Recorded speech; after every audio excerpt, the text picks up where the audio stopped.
Carla Simón recolleu hoxe no Teatro Principal o Premio de Cinematografía do Festival Novos Cinemas de Pontevedra. A realizadora catalá é a primeira en recibir este galardón. Una persona que siempre arriesgó con su cine, mirando mucho hacia adentro y enseñándonos hacia afuera muchas cosas, y que de alguna manera pues unía para nosotros la esencia absoluta de lo que queremos hacer en Novos Cinemas e su propia maneira de trabajar. Simón volveu a Novos Cinemas 8 anos despois de presentar neste festival Estiu 1993. Hoxe resaltou a súa unión con Pontevedra e as Rías Baixas. Que se cierra un pouco un círculo, y nada, pues es como siempre muy emocionante. Y luego también en Novos Cinemas, pues es un festival que quiero mucho. Me acuerdo mucho de cuando vine a presentar Verano 1993, que tuvimos ahí un encuentro con el público súper bonito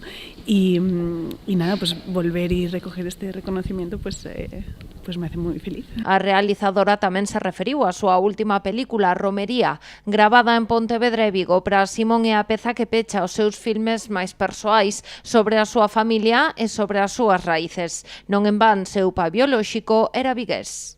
O sea, en el sentido de que haciendo la película yo ya me sentí muy libre, ¿no? O sea, como, bueno, que era como una película para probar cosas nuevas, ¿no? Y arriesgar de alguna manera.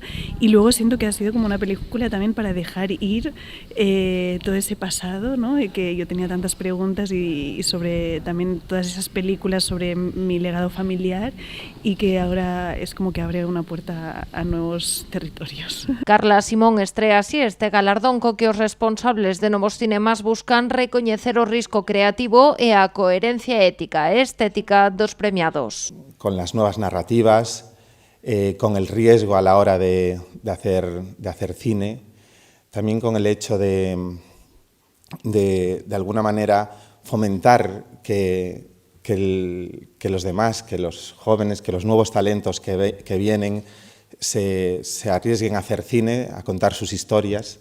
A escultura que dá forma ao premio é unha peza deseñada en aceiro inoxidable da artista Eva Tarrío.